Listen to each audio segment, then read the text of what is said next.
né, dessa máquina. Essa guerra entre tecnologias de inteligência artificial, ela já está rolando com os Estados Unidos, por exemplo, impondo à China o uso de chips menos avançados, porque os chips mais avançados são nos Estados Unidos, eles não vendem e tudo mais. Então já está rolando. Tanto que quando sai o DeepSeek lá, uma puta surpresa para todo mundo, porque eles a conseguiram fazer funcionar com chips menos avançados, né?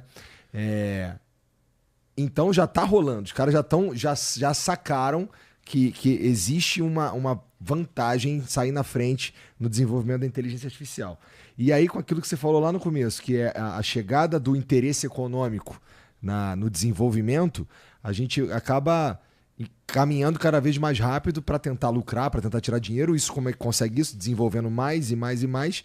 E eu suponho que, não duvido, que os caras já perceberam que pode ser que chegue nesse ponto, tanto que tem esse relatório aí, mas a grana e o medo do oponente, especialmente com o lançamento do DeepSeek, os caras americanos devem estar, os caras lançaram o DeepSeek.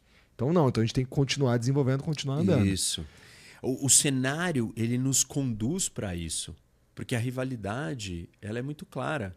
E esse é um famoso dilema da segurança, né? Que é aquela história que a gente já falou aqui algumas vezes, quando o Putin se sentiu cercado e por isso que ele invadiu a Ucrânia.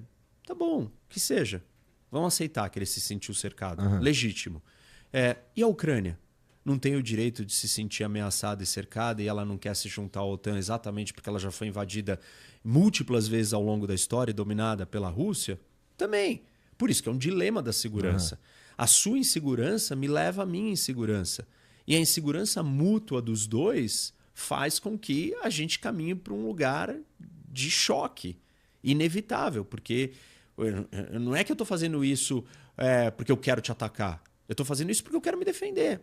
Então a ação chinesa é uma ação de defesa. E a ação americana também é uma ação de defesa. Tem um outro agravante nessa história, que é o fato do modelo chinês ser aberto, do DeepSeek ser aberto. Essa tecnologia está sendo disseminada globalmente. E aí você imagina, ela vai cair na mão de atores problemáticos.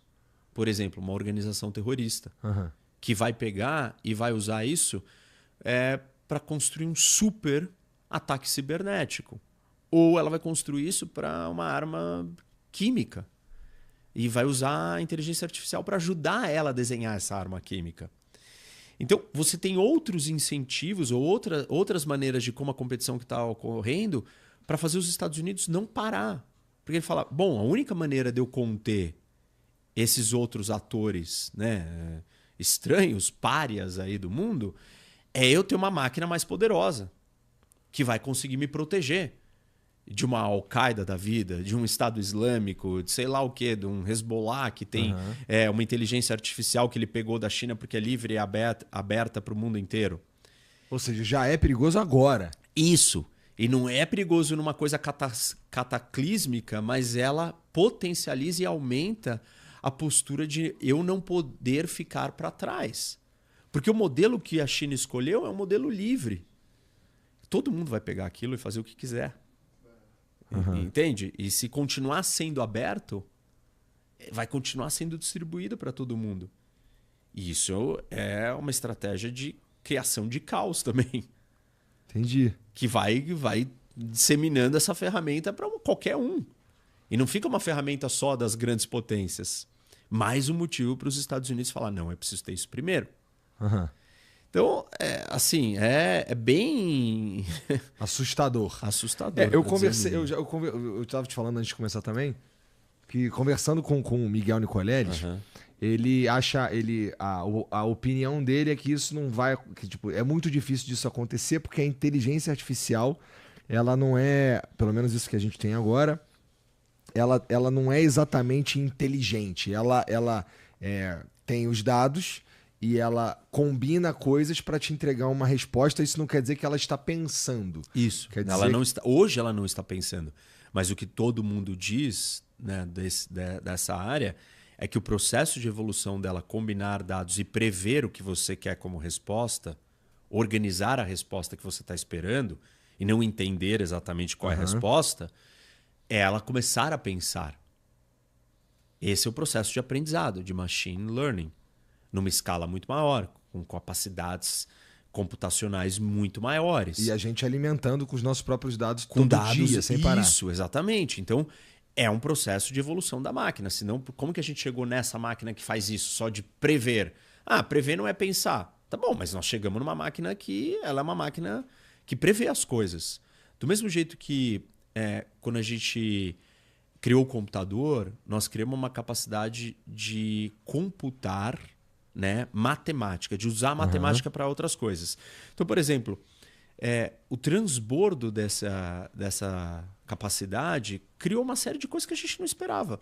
Foto digital, que é uma sequência de 0 e 1, 0 e 1, de uma imagem. Antes, quando você tinha um custo alto para computar um monte de dados, né, você não ia ter foto digital. A hora que o computador avançou e isso ficou muito barato, começaram a surgir outras coisas que ninguém esperava que fossem surgir. E é a mesma coisa com a inteligência artificial. Se hoje nós temos uma inteligência artificial que ela só prever, porque ela testa coisas e está acostumada. Quem pergunta se isso daqui é uma água, a maioria das vezes que perguntou isso com essa característica era uma água, ela responde isso. Tudo bem, mas conforme isso vai ficando mais barato e mais eficiente, a gente vai começar a encontrar outros usos para essa ferramenta de previsão. Uma era uma ferramenta de cálculo, computador. A inteligência artificial é uma ferramenta de previsão.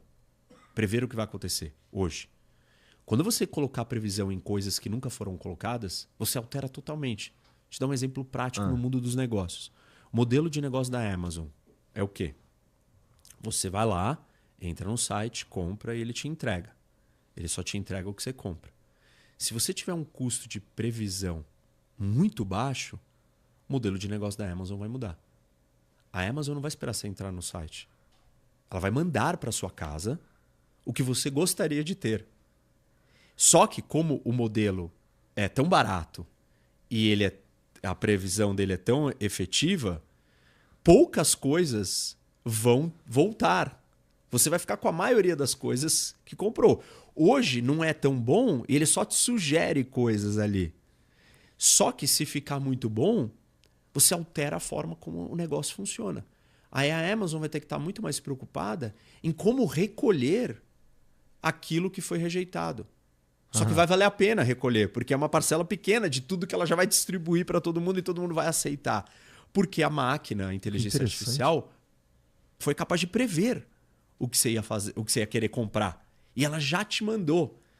Esse é um exemplo prático de como que uma capacidade de previsão pode mudar do avesso um modelo de negócio.